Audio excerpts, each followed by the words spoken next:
Мен Акматова Элнура Нурпазыловна. Мен Мырзарык айылынан келдим. Карол айылы өкмөтүнүн Мырзарык айылынан келдим. Кече кире албай калдым сиздерге. Биз күйөөм экөөбүз жашаганыбызга 11 жыл болду.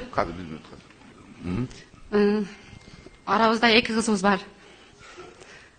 Анан кайным Карол айыл өкмөтүнүн Мырзарык айылынын кеңешинин депутаты Таштанбек уулу Тагдыр.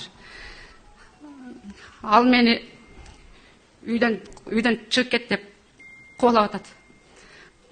Анан бардыгын ошол айтканын кылат, Тагдырдын айтканын кылат бардыгы. Анан кечегиде дагы үйүмө келип, күйөөм экөөбүз курган үйүбүздү сенин мээнетиң кеткен эмес деп, бир сом акчаң кеткен эмес деп мени кемсинтип, урушуп, кетирип атат. Анан эки кызым көчөдө калбасын деп мени үйдөн кетпей отурам.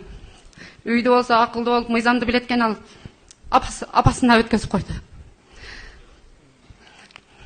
Эми болсо сенин бир сом акчаң кеткен эмес деп кете эле кетип атат. Ул төрөбөй экенсиң деп.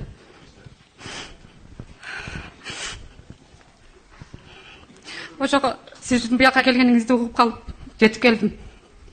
Ошого ушундай эле бул үйдү мага ыра көрбөсө, кыздарына ыра көрбөсө, күйөөм мага бир комнат үй алып берсин, кыздары менен жашаганга. Күйөөм Россияга кетирип жашабайт деп. Күйөөм болсо аяка барып алып, мен сени менен жашабайм деп талак берип койду.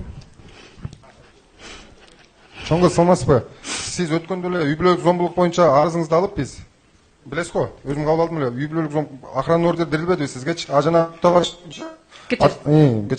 Үй талаш боюнча сизге түшүндүрүп айтылбады. Бул жарандык тартипте сотко кайрыласыз бул боюнчачы. Соттун төрайымы бул жерде облустук кадыр сизди кабыл алат мынакей.